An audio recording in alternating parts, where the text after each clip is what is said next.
తొలి వెలుగు రఘు, తీన్మార్ మల్లన్న ఎక్కడ? వాళ్ళు ఎందుకు మాట్లాడతలేరు? బండి సంజయ్ దగ్గర పైసలు దొబ్బి ఉంటారు. మళ్ళీ కానీ చెంచగాడు ఓరిని. అయితే ఇప్పుడు ఒకటి ప్రచారం బాగా జరుగుతుంది. ఇది మరి నిజమో అబద్ధమో నాకు తెలియదు, కానీ మల్లన్న సీక్రెట్గా బండి సంజయ్ గారిని కలిసిండు అనేది ఒక ప్రచారం జరుగుతుంది. అది ఎలా జరుగుతుందంటే ఇదే బీఆర్ఎస్ సోషల్ మీడియాలో జరుగుతున్నది. గిదే అది నాకు సంబంధం లేనిది. ఇది నేను నిన్న ట్విట్టర్ వెతుకుతుంటే ఇది చూసిన. పెండ్లి పురుషోత్తం రెడ్డి అట, బీఆర్ఎస్ నాయకుడు, కేసీఆర్ గారి ఫోటో పెట్టుకున్నాడు. మీకు ఉంటారు ట్విట్టర్లో చూసుకోవచ్చు. తీన్మార్ మల్లన్న, తొలి వెలుగు రఘు, కాళోజీ దాసరి శ్రీనివాసు, మైపాల్ యాదవ్, బండి సంజయ్ భారీ ఆఫర్. ఈ నలుగురికి భారీ ఆఫర్ ఇచ్చిందట. నాకు తెలిసి మైపాల్ యాదవ్ అటువంటివాడు కాదు. మెయిన్ మీడియాను మేనేజ్ చేయడానికి మాజీ V6 జర్నలిస్ట్ సంగప్పతో రాయబారాలు, అన్నిట్లో సగం నోట్లు నొక్కుతున్న సంగప్ప తన కొడుకు కేసు నుండి బయట పడే వరకు సహకరించాలని చెరో 50 లక్షలకు బేరం, మిగతా చిన్న చితక యూట్యూబ్ ఛానల్ను మేనేజ్ చేయాలని వేడుకోలు, రేపటి నుండి బీసీ కార్డు వాడాలని తీన్మార్ మల్లన్నతో బీసీ నాయకులను మేనేజ్ చేయాలని, ఎంత ఖర్చైనా భరిస్తా అని భరోసా, బీజేపీ కార్యకర్తలను మరింత ఎర్రిపప్పలను చేయడానికి ఈ తతంగాన్ని ఈటల రాజేందర్ మీదకు నెట్టాలని తన సోషల్ మీడియా మాఫియాకు ఆదేశాలు, అవసరమైతే టాపిక్ డైవర్ట్ చేయడానికి రాష్ట్రంలో దాడులకు తెగబడాలని సూచన, తన అంతరంగిక స్నేహితుడు రేవంత్ రెడ్డితో రాహుల్ గాంధీని ఈ ఇష్యూ నుండి స్మార్ట్గా డైవర్ట్ చేసిన తొండి సంజయ్, అందుకే 24 గంటలైన బీజేపీ కేంద్ర మంత్రి కొడుకు ఫోక్సో కేసుపై రాహుల్ సహా ఒరిజినల్ కాంగ్రెస్ మంత్రులు నో రియాక్షన్, ఓ ఆడబిడ్డకు న్యాయం జరగాలన్న తపనతో. సరే, పెండ్లి పురుషోత్తం రెడ్డి బీఆర్ఎస్ కార్యకర్త, నాయకుడు మనకు తెలియదు, కానీ ఇందులో రాసుకొచ్చిన విషయాలు వాస్తవానికి కొంత దగ్గరగా అనిపిస్తుంది. వ్యక్తుల పేర్లు పక్కన పెడితే ఇక్కడ రాసుకొచ్చిన అంశాలైతే వాస్తవానికి కొంత దగ్గరగా అనిపిస్తున్నాయి. ముఖ్యంగా నాకు వచ్చిన సమాచారం ప్రకారం ఈ రఘు, కాళోజీ దాసరి వీళ్ళు, లేకపోతే మైపాల్ యాదవ్ వీళ్ళు ఏమో నాకు తెలియదు, కానీ తీన్మార్ మల్లన్న మాత్రము బండి సంజయ్ గారికి సంబంధించిన మనుషులతోటి ఒక సీక్రెట్ మీటింగ్ అయితే ఏర్పాటు చేసుకున్నట్టుగా నాకు ఒక సమాచారం అందింది.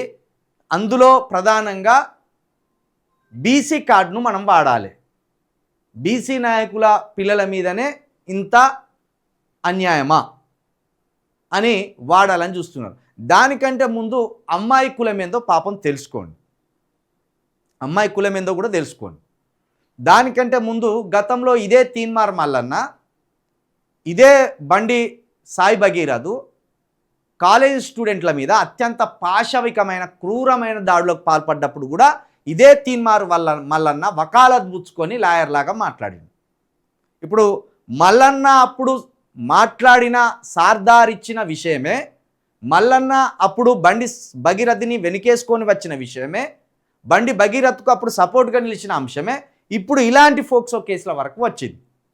మల్లన్న లాంటి వాళ్ళు కావచ్చు, లేకపోతే బండి సంజయ్ గారు లాంటి తన సొంత తండ్రి కావచ్చు, అబ్బాయిని నిలువరించే ప్రయత్నం చేస్తే బాగుండప్పుడు.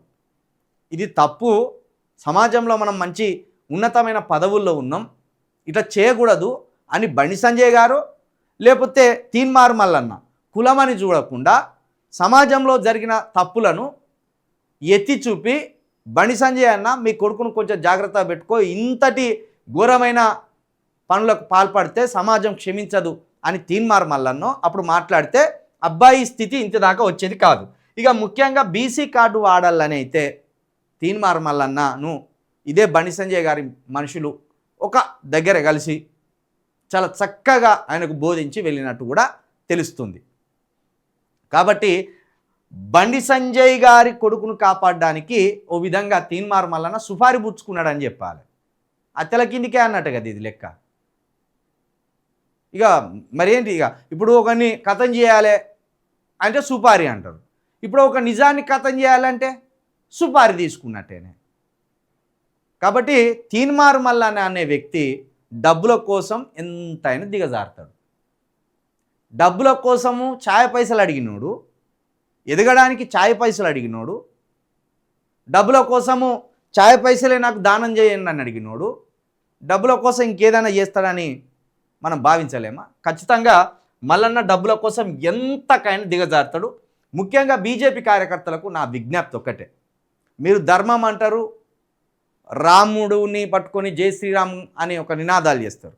మీ మీ సిద్ధాంతాన్ని మేము తప్పుపడతలేం, జై శ్రీరామ్ అనే నినాదాన్ని తప్పుపడతలేం, ధర్మం అని మీరు చేస్తున్న ప్రచారాన్ని కూడా తప్పుపడతలేం. కానీ కనీసం ఇలాంటి ఫోక్ షోలని మాత్రం మీరు తిప్పికొట్టాలి. ఎందుకంటే మన ఇంట్లో ఆడపిల్లలు ఉంటారు, మన ఇంట్లో తల్లులు ఉంటారు. వాళ్ళ సేఫ్టీని ఆలోచించి బేటీ పడావో బేటీ బచావో అని మీ బీజేపీ ఆ నినాదాన్ని గౌరవిస్తూ ఫోక్సో లాంటి కేసుల్లో ఇరుక్కున్న వ్యక్తికి మీరు సపోర్ట్ చేయొద్దు అనేది మా రిక్వెస్ట్, మా అంబుల్ రిక్వెస్ట్. బండి సాయి భగీరథ్ మీన్నో బండి సంజయ్ గారి మీన్నో మాకు ఎప్పుడు పర్సనల్ గ్రడ్జ్ లేదు. బండి సంజయ్ గారిని వ్యక్తిగతంగా దూషించినప్పుడు కూడా మేము బండి సంజయ్ గారికే సపోర్ట్ చేసినాం. మీరు గతంలో 1-2 సార్లు వినొచ్చు, బండి సంజయ్ గారి వల్లనే ఇక్కడ తెలంగాణలో బీజేపీ అంతో ఇంతో హైప్ వచ్చిందని కూడా చెప్పినాం. కాబట్టి తీన్మారు మల్లన్న లాంటి ఒక పైసల మనిషిని ముందట పెట్టుకొని ఈ కేసుని నిర్వీర్యం చేయాలని చూస్తే నికార్సైన బీజేపీ కార్యకర్తలు దీనికి మద్దతుదారులుగా ఉండొద్దు. కాబట్టి మల్లన్న అనేటోడు ఎంతకైనా దిగజారుతాడు, పైసల కోసం ఎంతకైనా దిగజారుతాడు, ఏ అంశాన్నైనా తప్పుదో పట్టించే ప్రయత్నం చేస్తాడు. కాబట్టి ఇప్పుడు బీసీ కార్డు వాడాలని తీన్మార్ మల్లన్నతోటి వేసిన ఈ స్కెచ్ని తప్పకుండా బీజేపీ నికార్సైన కార్యకర్తలు కావచ్చు, మన ఒరిజినల్ బీసీలు కావచ్చు, ఇలాంటి అంశాన్ని తిప్పికొట్టాలి. దీంతోపాటు ఇంకో బీసీ మెడగొయ్యాలని చూస్తాను ఇలా తీన్మార్ మల్లన్న. ఈటల రాజేందర్ గారు అనే నికార్సైన బీసీ నికార్సైన బీసీ ఈటల రాజేందర్ గారు ఎవరు? ముదిరాజు బిడ్డ, ఒక ముదిరాజు కుటుంబం నుండి ఎదిగిన బిడ్డ. కాబట్టి ఒక నికార్సైన బీసీ గొంతును కొయ్యాలని కూడా తీన్మార్ మల్లన్న ఓ ఆలోచనకు వచ్చింది. కాబట్టి మరి తీన్మార్ మల్లన్న లాంటి వ్యక్తులను ఖచ్చితంగా అడ్డుకొని ఈ నిజాన్ని బతికించాలి. ఈ అమ్మాయికి జరిగిన అన్యాయాన్ని ప్రతి ఒక్కరూ ప్రశ్నించాలి.